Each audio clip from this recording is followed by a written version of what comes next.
જય હિન્દ દોસ્તો. ગુજરાત પોલીસ ભરતી બોર્ડે અંદાજિત સમયપત્રક પરીક્ષા માટે જાહેર કરી દીધેલ છે, જેમાં પીએસઆઈ અને એલઆરડી અને કોન્સ્ટેબલનું એક્ઝામ ક્યારે લેવાશે, ક્યારે પરિણામ આવશે એનું ડિટેલ્સ જાહેર કરી છે. તમે જોઈ શકો છો કે જેની જાહેરાત તમને 13 માર્ચે કરવામાં આવી હતી. ઓનલાઈન સ્વીકારવાની અરજીનો સમયગાળો તમને 4 એપ્રિલથી લઈને 30 એપ્રિલ સુધીનો રાખવામાં આવેલ છે. ફી ભરવાની છેલ્લી તારીખ છે 7/5/2024 રાખેલ છે. અને જે શારીરિક કસોટી છે અને ફિઝિકલ જે ટેસ્ટ છે તમારી એ નવેમ્બર અથવા ડિસેમ્બર સુધીમાં, એટલે કે નવેમ્બરથી ડિસેમ્બરમાં તમારી પૂર્ણ કરવામાં આવશે. અને એની જે પરિણામ છે ફિઝિકલનું એ જાન્યુઆરીમાં તમને એનાઉન્સ કરી દેવામાં આવશે.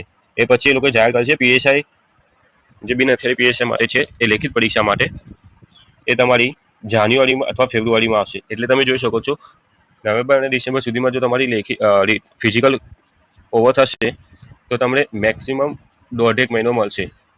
તમે એ અંદાજિત લગાવી શકો છો.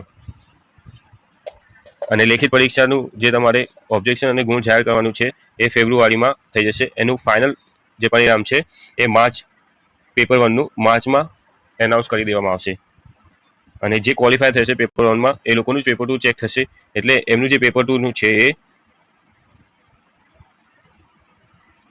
ઓગસ્ટમાં જાહેર કરી દેવામાં આવશે.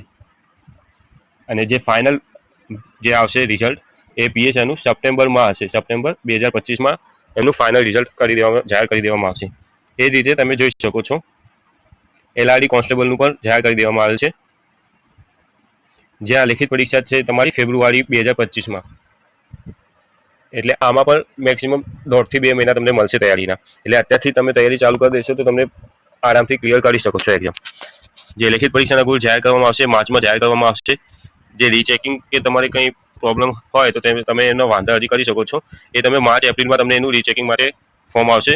લેખિત પરીક્ષાનું પરિણામ એપ્રિલમાં આવી જશે. જે લેખિત પરીક્ષાનું ફાઇનલ છે એપ્રિલ 2025 સુધીમાં આવી જશે. દસ્તાવેજ ચકાસણી તમારે એપ્રિલમાં જ પૂર્ણ કરી દેવામાં આવશે. અને જે ફાઇનલ લિસ્ટ છે તમારું ફાઇનલ રિઝલ્ટ એ મે 2025 સુધીમાં તમને જાહેર કરી દેવામાં આવશે. તો આ રીતે સમય ટાઈમ ટેબલ જાહેર કરવામાં આવે છે. તમે તમારું જે તૈયારી છે એ આ રીતે સમયપત્રને ધ્યાનમાં રાખીને તમે તૈયારી કરી શકો છો. જય હિન્દ.